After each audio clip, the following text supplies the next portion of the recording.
Approach the 2023 presidential elections, seeking to replace President Muhammadu Buhari are stepping up. Those seeking are stepping up their campaigns, I should say, not just in Nigeria but also the shores of the country. The presidential candidate of the People's Democratic Party, Atiku, has taken his campaign to London, where he met with British officials. He was accompanied on a visit by a retinue of political associates and aid, including Chief Raymond Dokpesi, House Leader, Minority Leader under Belu, Senator Dino Melaye, Reno Mokri, and Timi Frank, amongst others. In a tweet, Atiku shared the photos of the meeting, saying it was an opportunity for them to share his vision for Nigeria. So joining us on the morning show to discuss the meeting with the British government is Daniel Bwala, spokesperson for Atiku Okowa Presidential Campaign Council. Welcome to the show once again, Daniel, and it's a pleasure having you on the show. Good morning. Thank you for having me. I would like you to tell us about these meetings and how they are going to help us with our 77 trillion deficit in the economy. Good morning, Mr. Rufai. In fact, I thought to myself that I know you're going to ask about the 70 trillion debt, and unfortunately that didn't come up for reasons I don't know, but economy came up, and I'm sure that how to pay off the 70 trillion must fall under economy. And when the issue of economy came up, Atiku Abubakar emphatically and very strongly reiterated the commitment of the People's Democratic Party, and via his manifesto, the commitment he has to ensure that we get our economy back. But I can tell you, and this is not part of what was discussed yesterday, that part of what we intend to do with the debt is to look at how, when we come on board, we'll have a sit down with the debt manager or debt owners and make them understand the situation that we're in, and probably negotiate to see if we can have, in some cases, the debt service suspension for about a year or two, and then where necessary, we can get probably debt reduction or cancellation. Whatever is the case, the same principle that applied in 1999 when they came on board, and we had that debt, they had to go around the world to tell them, look, this is a serious government. And if you can look at our manifesto, if you believe that the blueprint for economic recovery in our manifesto is one that you can have confidence in, then you may consider debt cancellation, debt reduction, or recalculation of the services. But the other issues that were discussed at the meeting, and quite frankly, touched on the healthcare, for example. Primary healthcare was the main issue that was raised, because, of course, you will agree with me, that in Nigeria today, secondary healthcare and then tertiary healthcare, or whatever the nomenclature is, does not have so much of a problem as the primary healthcare. Imagine diseases, displaced persons, mortality, infant mortality, and the rest. So it was discussed on how the British people or the British government can collaborate with Nigeria in dealing with that. They talked about immigration. The British officials raised concern about immigration of Nigerians into the United Kingdom, and they asked the question, what will the posture of the government be should he win election, when they will have to bring back Nigerians who, for obvious reasons, will have to be sent back from the UK. He made it clear to them that Nigeria's national security interest is the interest of its citizens. But he also told them that when you are sending the bad guys, remember we have quite a number of good guys that go to your economy, and you make it conducive and convenient for them to go. So it will be nice if you can partner with us to keep those indicators, those variables that make them, in fact, Atiku Abubakar classified that as push and pull factor. So the push factors are those things happening in Nigeria that tend to push people out of the country. Insecurity is one, economic problem is the other. Safety, lack of safety in the workplace environment is also one of those. And he believes that by our policy, we intend to create that environment that will make working in Nigeria not just attractive, but fulfilling, and that the Nigerian people can find a future. And that he called upon the British government to participate by collaborating with us to ensure that they don't take our good guys. They help us in strengthening the institution that will keep the good guys. With respect to democratic values, he told them right off the cuff that, look, part of the push is that when people do not have confidence in the outcome of election, then people will not participate. Then people will not trust the government. Then people will take laws into their hands. And then you have this cyclical effect. And building democratic ideals and democratic processes in Nigeria is key, but they must not close their eyes to the role they can play in strengthening that. And he made the case that from 1999 to 2007, People's Democratic Party government helped in establishing certain institutions that are so far, strengthening our democracy. And this is what is committed to doing if they can get collaboration. And then, of course, they raise concern about the West African sub-region, the terrorism and the insecurity in those areas. Okay. He said that is part of his commitment. Okay. All right. Okay, real quickly, I have a follow-up on the debt issue. The debt is broken in two folds. We've got 22 trillion now in ways and means. That was printed, all right? And the federal government is trying to securitize that now against the laws of the CBN Act, Section 38. What's the candidate's view as regards securitization, and what will he do with that 22 trillion naira debt? So first of all, I haven't had a personal conversation on this development, but I know well enough from the manifesto and from his various engagement, certain things he does not believe in, before I come to the ways and means. For example, he said he doesn't believe in multiple exchange rate and that from day one, he's going to end that. He talked about, subsidy, that is going to commence the process that will lead up to the removal of the subsidy. Now, with what you have mentioned specifically, I believe is a case that you will have to deal with when you study the situation as of today. When you are not in government, it is very, very difficult for you to know the nitty-gritties of how we come about where we are, especially with ways and means and some of this debt you're talking about. But you may have seen in the past few days, I think about a week ago, the news shared in social media that he has constituted an economic team to look into the situation that we're confronted with and advise on how we can hit the ground running from day one. And he has expressed concern in that regard. But you must know, Mr. Rufai, that this APC-led government on many occasions have turned away from regulations that govern processes and procedure, especially with respect to the activities of the central bank.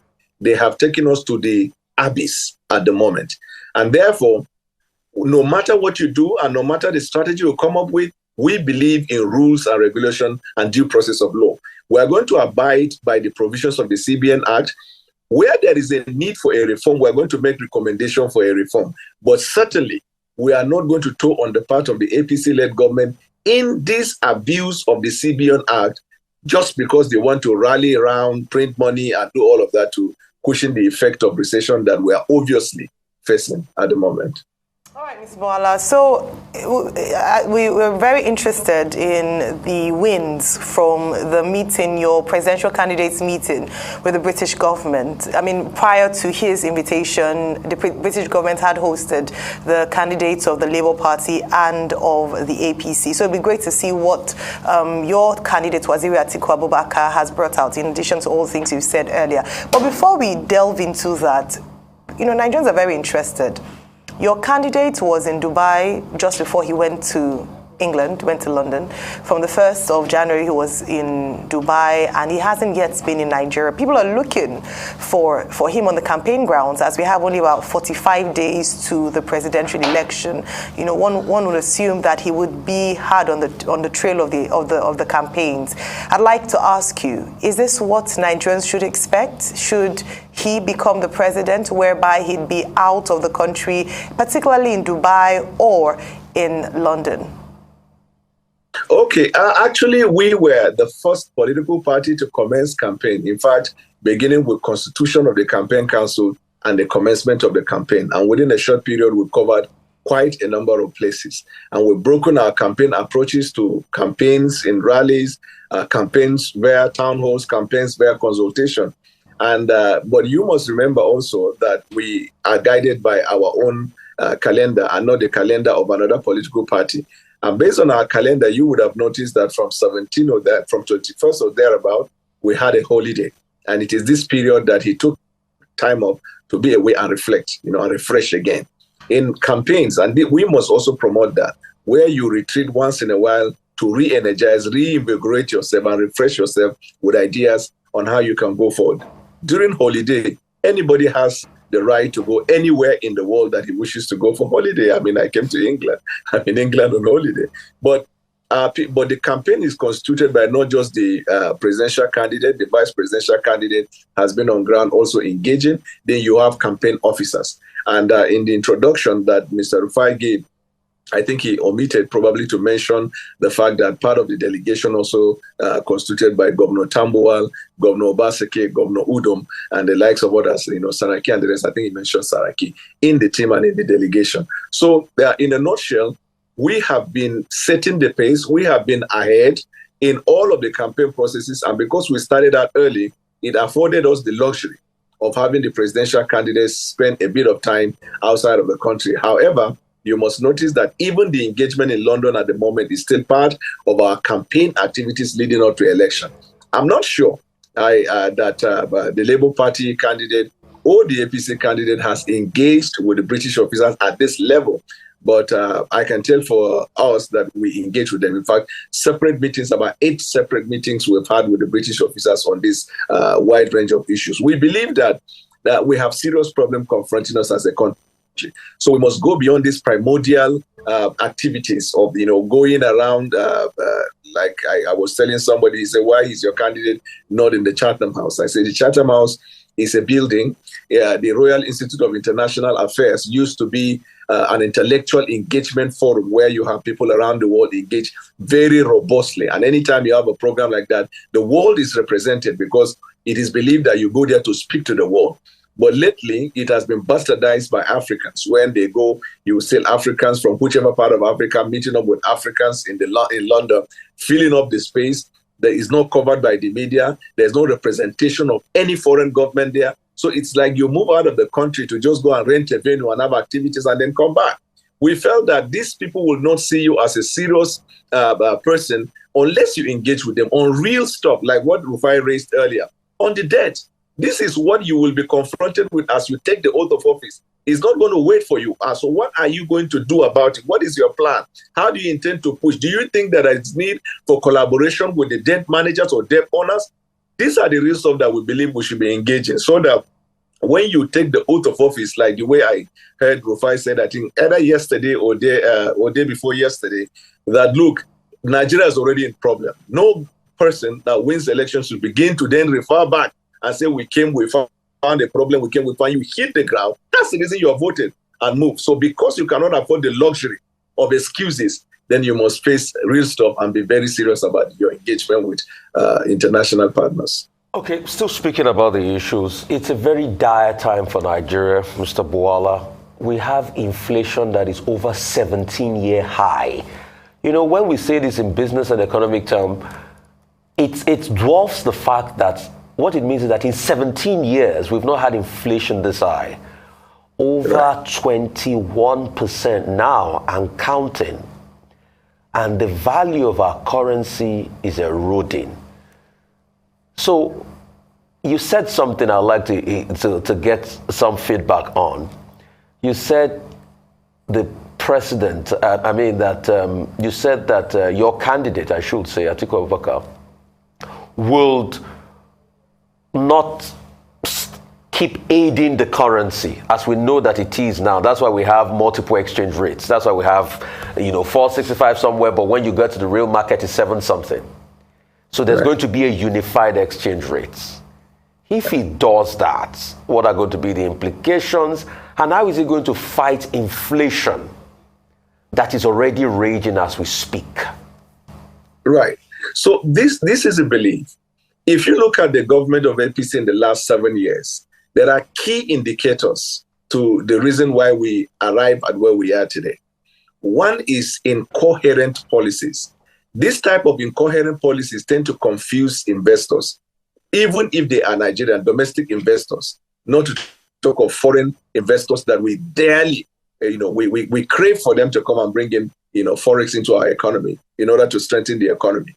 So when you have incoherent policies, what happens is that investors tend to be confused. And so nobody wants to take the risk because there is no assurances that the risk management can be cushioned by policies of government. So you are not able to decipher what exactly the government is all about. And that is why, if you have noticed, in the last 1 or 2 years, we have even foreign companies operating in Nigeria rounding up and selling off their assets to fly out of the country. You have seen what we have also faced in the aviation industry, where even foreign airlines that legitimately raise their money through payment of tickets and charges and surcharge and all that, they are unable to recoup, to get back the money they deposited, not that they transacted with the government. That's why you also found that the government and the APC came to a point where they issued a policy guideline that, in fact, if you have your money deposited, but you haven't used it for 7 months, they are going to, take the money and invest. That's why you see also, even when they introduced the agricultural policy and they said we have food sufficiency in the country, but there is no concomitant effect, because one of the proofs of food sufficiency is that the prices of the item in the market will be stabilized, or even you have low prices. So rice, which they boast about, you found out that even with the quote-unquote subsidy on rice, because they gave us seedlings and certain subsidies to them, yet rice as of December was about 50 or 52,000 naira to it. So incoherent policy is one. We will reverse that. Our policy guidelines are policy issue, our document is quite clear. So, and our intention is for whoever wants to invest to look at it on the first value and see to yourself whether this type of policy will promote private participation. Inflation is also caused by when the economy is not stimulated, means that the citizens are not participating in the economy. And how can the citizen participate in the economy where, for example, there are no incentives for people to participate privately, whether at the small or medium scale, or at the substantially large scale, or a massive scale of collaboration with foreign companies? So these are some of the problems. Our intention is to reverse it. And the ways by which we intend to reverse it is clearly spelled out. Atiku said, upon assumption of office, he's committed to raising the $10 billion as a carrying capital to invest now in small and medium enterprises and make sure that the youth participate in the economy. And he said that the way by which he will achieve that is to get a consultants, consortium of firms. Let us say right off the cuff that dollar will always find its way wherever the investment opportunities are there. Like I said the other time on your show, that even if you have never been to the United States of America, if you get the gist that Apple shares are on sale and there is return on investment, without having a visa, if you have your way, you will invest, and yet you live in Nigeria, not to talk of people who are all over Africa looking for investment opportunities. So we want to create that environment that will attract investment. Incentive is key. Private sector participation is key. Okay, you said $10 billion. Have you checked recently what the government revenue is? How is it going to raise that money? And also benchmark that with what we've been making in FDIs. How is it going to raise that $10 billion when the governmental revenue is at an all-time low, and FDIs, you say it's going to call in consultants? What are they going to do? Where's the money going to come from? So the consultants can come in by way of investment opportunities, that if you can give this amount to us, it's just like a trust, right? If you can give this amount to us over a period of this and this, your investment in this country will get certain incentives. Because he has talked about incentivizing, I don't know the right word to say, incentivizing or incentivizing. I don't know the pronunciation. Incentivizing. Don't mind the village man from Godro. So he talked about incentivizing, right? Once investors are confident that, for example, let's say in public-private participation partnership, once the private sector investors are confident that over a period of time, they will have their return on investment, like I said earlier, they will be willing to bring. So he is not intended. He also talked about, for example, the privatization of the NNPC. If you privatize NNPC at this point, I'm sure you are sure to get close to 4 to 5 billion, assuming. But then again, you have other investors, domestic investors. You have capital in the country that is just hovering without specific fixation on a particular project. So once the people have confidence in your government, I'm telling you, private sectors can come together and pull the capital together, in addition to privatization of certain assets of government that are moribund or that are ineffective. This is what it intends to do. Okay, so talking about revenue, as Nigeria's debt service to revenue ratio is at its all-time high. Now, I'd like you to speak to subsidy. I know we've asked your candidate a number of times, and it's not quite clear because come May May 2023, if your candidate does become president, you'll have a difficult decision to make. That is to take out subsidy or to continue to fund subsidy. I'd like to get your clear position on this morning. In addition to that, I'd like you to also speak on security. Yesterday, the president was speaking in Yobe, and he was talking about how his administration had degraded Boko Haram in the Northeast. I'm glad you're from the Northeast in Borno State. And earlier on, we were talking about figures of deaths by violent acts, and in Borno State alone, about 35,000 people killed by official figures. It could be more. It would be great to hear your candidate's stance on how he would tackle insecurity in Nigeria. And in addition to this, aside Boko Haram, of course, we have kidnapping, banditry, herdsmen, farmers, many things that he has to tackle if he does become president. Right. So with respect to the first point, which is dealing with the subsidy, subsidy is not what you issue out as an executive order on the day after you take the oath of office, because you know for sure that once you remove the subsidy on day one, probably there is going to be a telling effect on the masses, because you have to lay the foundation for cushioning of the effect. So we're looking at, for example, what do we intend to do if we remove subsidy? The reinvestment of the money that ordinarily has been accruing through subsidy will be reinvested into critical areas of the economy.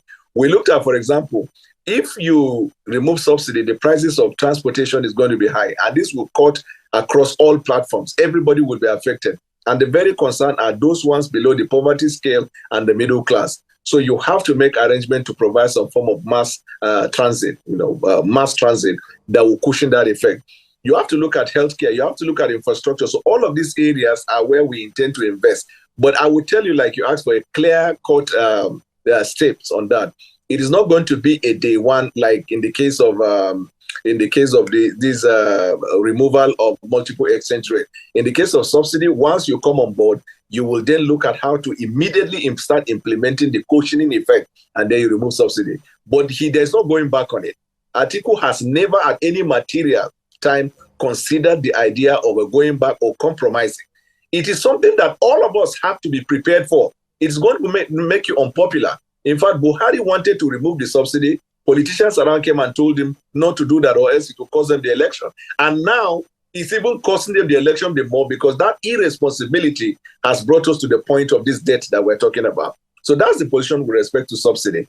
With respect to insecurity, I think that even though Muhammadu Buhari tried immensely by ensuring that he acquires assets to fight insurgency, why we have not found breakthrough in that, I can make the bold statement a bold position to say that he did not provide decisive leadership, because leadership is everything in everything you do. Where there is no leadership, resources will be squandered. That's what we find. People are not called to account for wrongdoings. People do not have a sense that they will be sacked if they do not perform. People in the APC-led government tend to believe that just find your way, because once you go there, you're going to end the government alongside the president. Irrespective of petition, outcry, widespread disbelief, discontent by the Nigerian nation, nobody cares. So that's why you find more than 70% of the cabinet members are not just ineffective, grossly ineffective, and yet there has never been a consideration to reject, change them, or even hold them to account. This is one problem. Atiku is going to bring in leadership, and it will not fail to sack the next day after appointment, even if it were to be somebody closest to him when the need arises. All you need to do is to look at his past. All right, so I hear you loud and clear in terms of the fact that your presidential candidate is going to deal decisively and is not going to hold prisoners when it comes to holding people to account. But then one cannot but remember the case of Deborah Emanuel, and his response to that. It didn't seem quite decisive. It didn't seem quite, hard, because there was a tweet on that, which he tweeted, and then he deleted it. And a number of people said it was because of outcry from members of, from the northern part who had said they were going to withhold their votes because of his statement. And then the tweet was deleted. With that kind of response, it is difficult to believe that he would take a hard stance on people who are perpetrating evil in the land. So I need you to know, in order to counter that point, that Atiku Abubakar is one politician from the northern extraction whom over the years, the northern people tend to think he is not completely theirs because of his hard stance on issues that matters, for example, on national unity, national cohesion, equal access to opportunities, integration of everybody in every part of the country. That's one. So any notion that is given or interpretation given to why the tweet was deleted will be contrary to what he stood for and is still standing for as a principle and a character over the years. The reason why the tweet was deleted, like we said, over and over and over, and it has become a hip-hop song, is that tweet was made not by his authorization. And I can confirm, because when it happened, I hadn't joined them. But even as of today, his Twitter handle is managed by AIDS. And the procedure is that you confer with him on tweets to publish, because he's going to be held liable by the tweet because it is his official handle. That tweet was made without consultation with him. So what he did was immediately he asked that the tweet be deleted, number one. But the follow-up on that is that he took a very stern position supporting the rule of law and condemning extrajudicial killing. I think that is sufficient as far as that matter is concerned. But that is not the only area you determine or adjudge his capacity in taking decision or providing leadership. Take, for example, Atiku believes in the fact that the Igbos are not given the opportunity that they deserve. All his life, he has been taking an Igbo person as the vice presidential candidate. Just to prove a point, even though it was costing him death, thankfully now is the better time and it's going to work out. Mr. Bwala, there's something raging online. A former aide to Atiku Abubakar is talking about SPVs. What are the reactions to this? Actually, I don't know him. I've never met him. And he is not running for office. And within the purview of my assignment, I'm a spokesman for the campaign. And that's why I have not engaged in that regard. But with regard to SPV, I think even Americans, England, the world over, SPVs are created to manage risk. SPVs are created to execute special purposes. So if we are going to have an intellectual engagement around SPVs, it's a different thing. But with respect to the person, I do not intend to dignify him by talking about him. I'm even told by the campaign that he has never at any material time been given official appointment or whatever. So he was never an aide of Atiku Abubakar? I was told that he has never, in fact, Dino called upon him to present his appointment letter, and I think he hasn't done that up till now. As a politician, let me be honest with you, Atiku is a bit different from other politicians. Atiku believes in young people given the opportunity. You look around, Atiku also believes in equal opportunity, so you will not find a certain part of the country, around him much more than the other part of the country. So some people have taken advantage of that special privilege that Atiku has given. And I think that the conduct of that person will rather block opportunities for youngsters that ordinarily one will, trust and they give them the opportunity. Because if you look at the leaked whatever, that it happened a long time. It happened at a time when it was presumed that he was in good terms. So young people might be considered as people who are blackmailers. So and I hope that message does not resonate with the elite or with the elderly, so that they tend to have some form of distrust on the younger people coming up. We'll call it today. Thanks for your time, Dr. Bwala.